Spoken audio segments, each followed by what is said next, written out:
चिंतन श्री गुरुदेव दत्त। हाय, कसे आहात? चला, आज आहे ना नातवंडांची फरमाईश होती अळूच्या वड्या करायची। तर चला आपण आज अळूच्या वड्या करणार आहोत। काय शोधताय? अळूची पानं दिसत नाहीत ना, पण आहेत आपल्याकडे। चला तर आपण ती काढूया।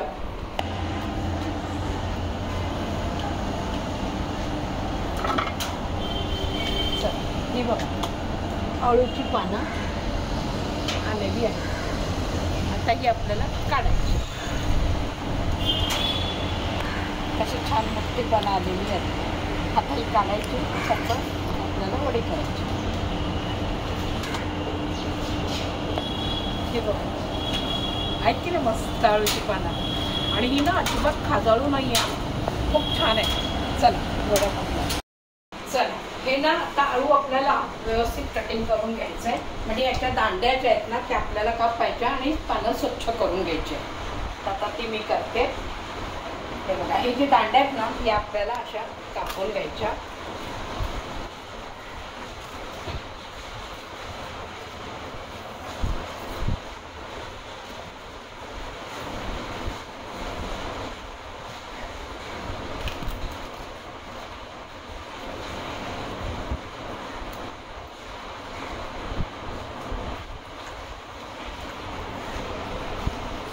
हे बघा, हे असं ना पानं स्वच्छ करून घ्यायची जरा। म्हणजे ओल्या कपड्याने जर पुसून काढली ना तर मग त्याच्यावरची धूळ असेल किंवा काय असेल ते सगळं निघून जातं व्यवस्थित आणि स्वच्छ होतात ते।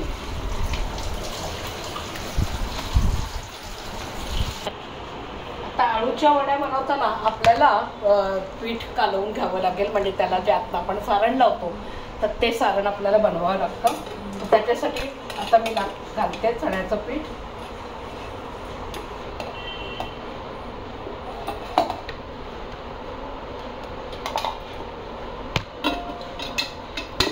सगळंच लागणार आहे मला, पानं जास्त आहे।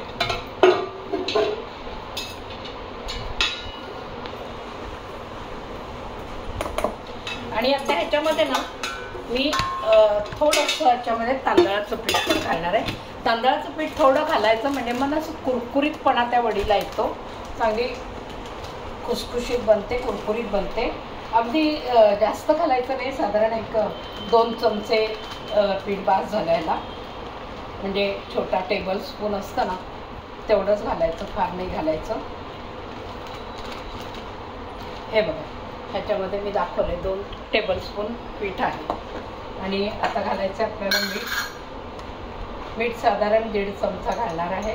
आता याला जरा खमंगपणा येण्यासाठी आपल्याला हिंगाचाही वापर करायचा। थोडासा हिंगही घालते।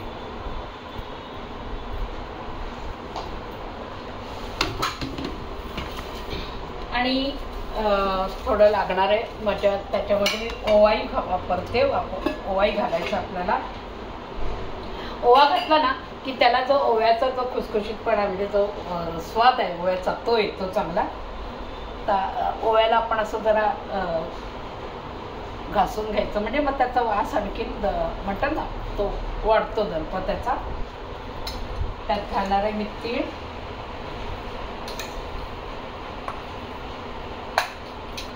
तीळ मी ह्याच्यातच घालते म्हणजे मग छान खाताना मध्ये मध्ये छान येतं आणि ते तिळाचा एक स्वाद वेगळा येतो। आणि आपण ज्या वेळेला त्या वड्या करून झाल्याने आपण शालो फ्राय करतो तर त्याच्यावरतूनही तुम्ही शालो फ्राय करतानाही तिळाचा वापर वरनं घालून केला तरी चालतो, तसाही करावा आणि ह्याच्यातही घालावं। आता ह्याच्यात मी घालणार आहे थोडंसं काश्मीरी मिरची पावडर। आणि ही नेहमीची तिखट आहे ती साधारण 2 चमचे, म्हणजे जरा थोड्याशा तिखट व्हायला पाहिजे। हळद लागणार आहे, हळद घालते। चला, आता हे सगळं मी घालून याच्यात झालेलं आहे।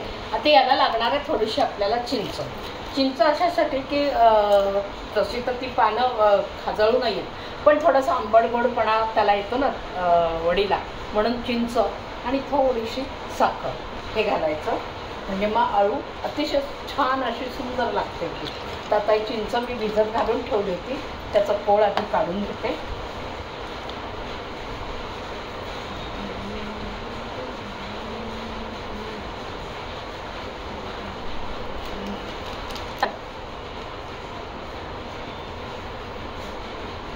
याच्यामध्ये गोळ आपल्याला घालायचा आहे. हा सगळी लागणार नाही आहे, पण थोडासा आहे त्यातलं साधारण जेवढा निघेल तेवढा गोळ थोडा काढून घेते.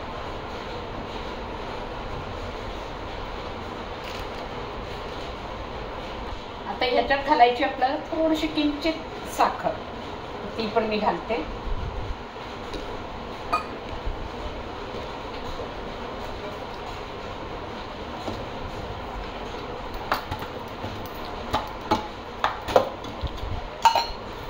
हे बघा, साखर अगदी नावाला थोडीशी घालायची, साधारण एवढी.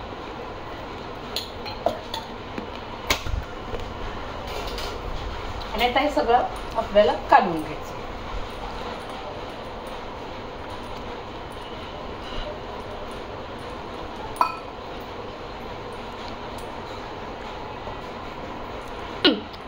हे ना फार पातळ नाही करायचं, म्हणजे थोडंसं घट्टच पाहिजे, म्हणजे ते पानावरती छान पसरलं जाईल आणि लागलं पाहिजे पानाला. म्हणजे पातळ केलं ना तर ते पानाच्या बाहेर येईल. तर अगदी व्यवस्थित साधारण हे बघ इतकं घट्ट झालं पाहिजे.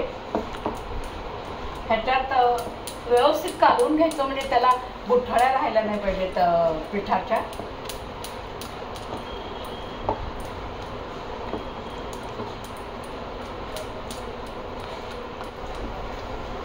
आता याच्यामध्ये ना काही लोक धन्याची पावडर टाकतात, जिऱ्याची पावडर वगैरे टाकतात. म्हणजे आपल्या आवडीनुसार टाकलं तरी चालतं.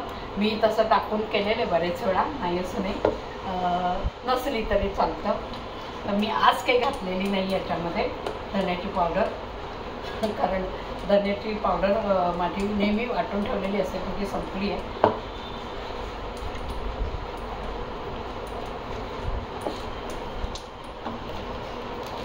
तर हे झालं आपलं. हे आता पीठ तयार झालेलं आहे.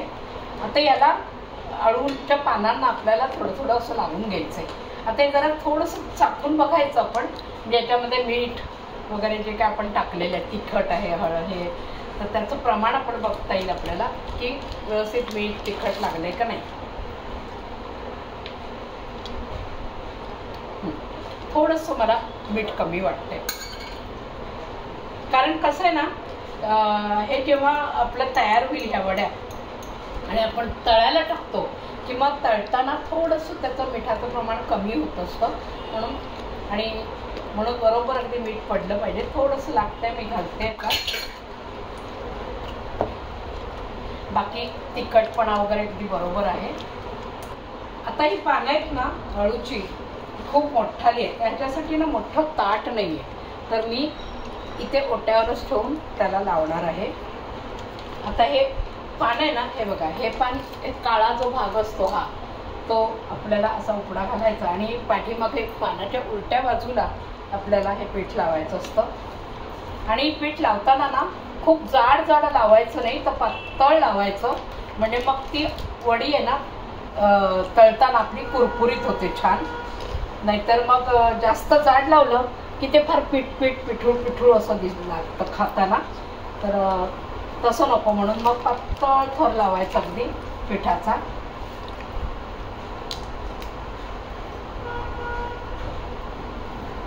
आणि व्यवस्थित बघायचं सगळीकडे असं नीट लागलं गेलं पाहिजे.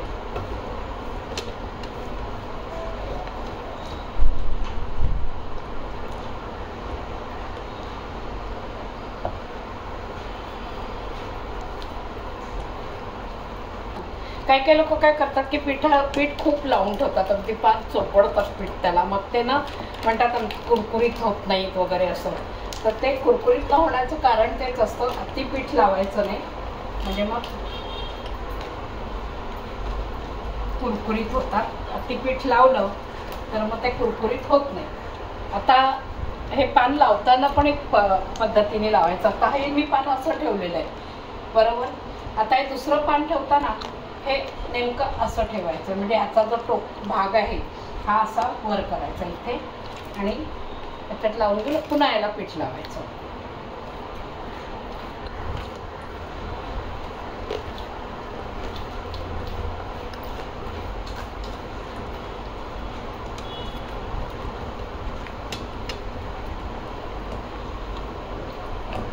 पुन्हा दुसरं पान आपण घेणार आहोत, ते असं लावायचं आहे. दोन ह्याचे जे आहेत पानाचे भाग हे इथे वर आले पाहिजे आणि शेंडा खाली गेला पाहिजे. पुन्हा याच्यावरती पीठ लावायचं.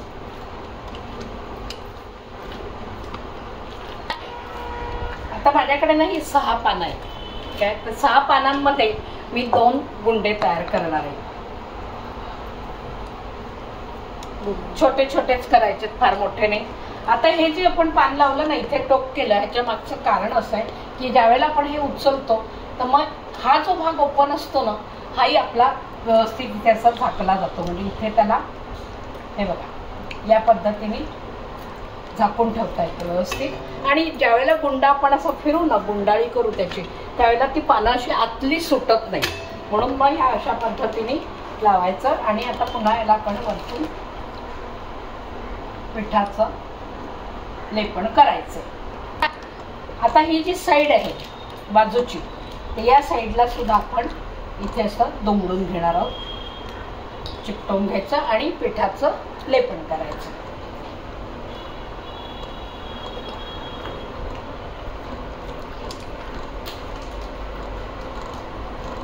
दुसरी साईड पण तशीच दुमडायची.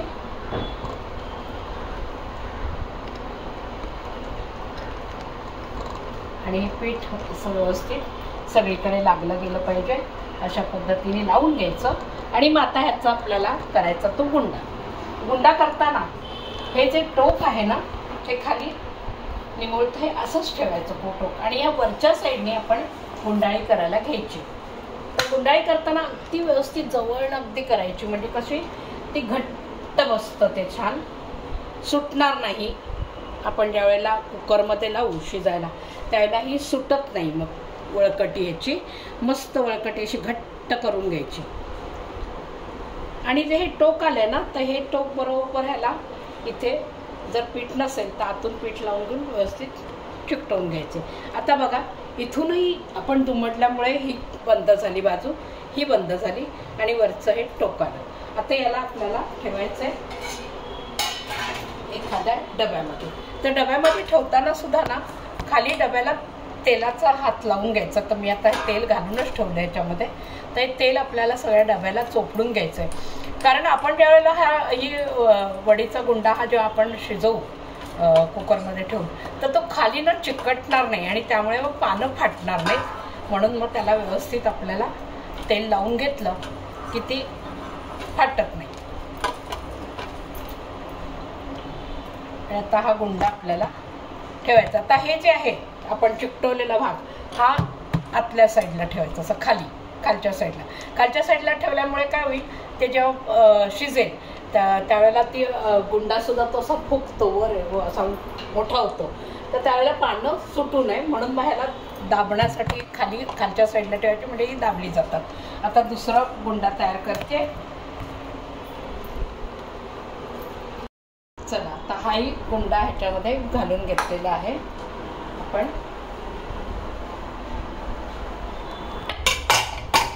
आता आपल्याला हे कुकरमध्ये शिजायला लावायचं आहे. कुकरमध्ये आतमध्ये पाणी घातलेलं आहे आणि थोडंसं मी ना भांडं ठेवलं आहे कुकरमध्ये वेगळं कुंड, आणि त्याच्यावरती ठेवलं म्हणजे उंच आलं पाहिजे पाण्यापेक्षा. आणि याला झाकून ठेवायचं म्हणजे आतमध्ये पाणी जाणार नाही. आणि आता 4-5 शिट्ट्या, म्हणजे ह्याच्या शिट्ट्या जरा लवकर होतात म्हणून मी 4-5 शिट्ट्या म्हणते. 4-5 शिट्ट्या होऊ द्यायच्या.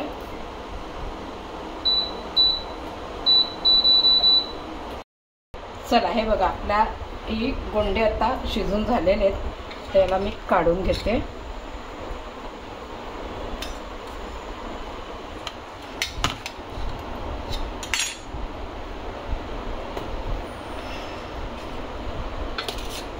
हे बघा आतमध्ये आपण तेल लावलं ना, त्याच्यामुळे हे पान त्याला चिकटलं नाही, त्यामुळे फाटलं नाही. बघा कसं अलगद ते गुंडे आपले निघाले. आता याला मी कट करून घेणार आहे आणि मग तुम्हाला शॅलो फ्राय करून पण दाखवते आणि तळूनही दाखवते.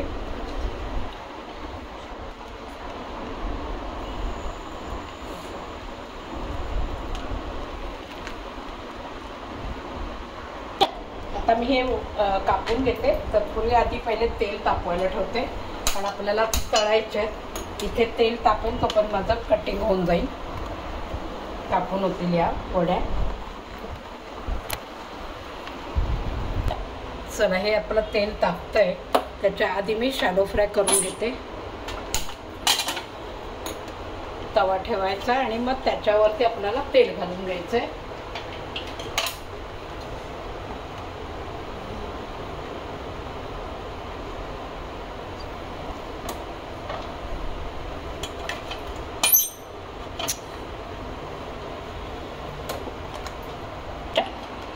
हे बघा, हे असं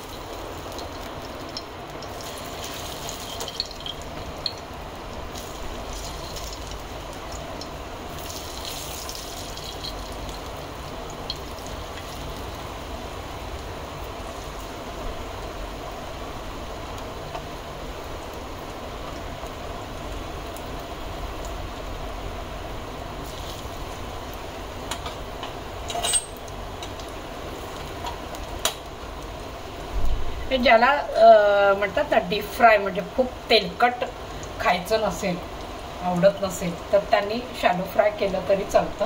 आता इथे आपलं तवा तापलेला आहे, आपलं तेल तापलेलं आहे, सॉरी. हे टाकून बघते छोटंसं. हां, तापले. आता याच्यामध्ये एक एक वड्या या सोडायच्या.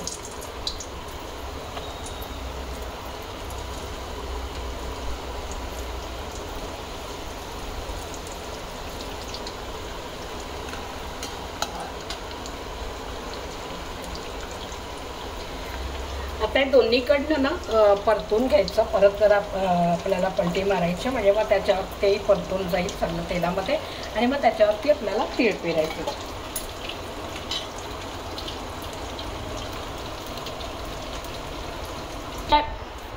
चला, आता हे आपले शॅलो फ्राय झाले.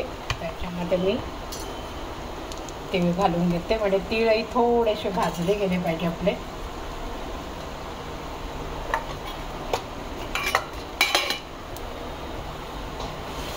त्याला खालीवर पलटी मारून घ्यायचे, म्हणजे तीळ पण आपले व्यवस्थित भाजले जाते. आता ह्या वड्या आहेत ना, आपण शॅलो फ्राय केल्या की अगदी अशा तळलेल्या असतात, कशा कुरकुरीत होतात ना, तशा होत नाही, थोड्याशा नरमच राहतात. पण ह्याही खायला फार छान लागतात. आणि तेलाचं प्रमाण कमी,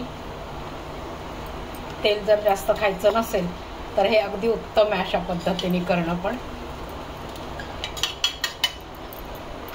आता मी ह्याला काढून घेते. चला बघा, आता आपले शॅलो फ्राय झालेली, ही शॅलो फ्राय आहे, मस्त कोथिंबीर पेरलेली, आणि ही आहे तळलेली. आता दोन्हीमधला फरक मी दाखवते. आता शॅलो फ्राय जी केली आहे ना, तर ती बघा अशी नरम असते, म्हणजे ही नरम आहे. खाताना थोडीशी नरम लागते ही. आणि ही जी आपण तळली आहे तर ही एकदम अशी कुरकुरीत आहे, म्हणजे इतकी अशी हे केली ना लगेच तुटते बघा, लगेच इतकी म्हणजे छान कुरकुरीत होतात त्या. तर या अशा पद्धतीने तुम्ही पण बघा करून आळूच्या वड्या. आणि व्हिडिओ आवडल्यास लाईक करा, शेअर करा आणि सबस्क्राईब करा. आणि कमेंट्स बॉक्समध्ये कळवा हा नक्की की कसा झाल्यात वड्या, तुम्ही केल्या का या पद्धतीने. चला, तर मग पुन्हा भेटूया आपण. बाय. आता ती दोन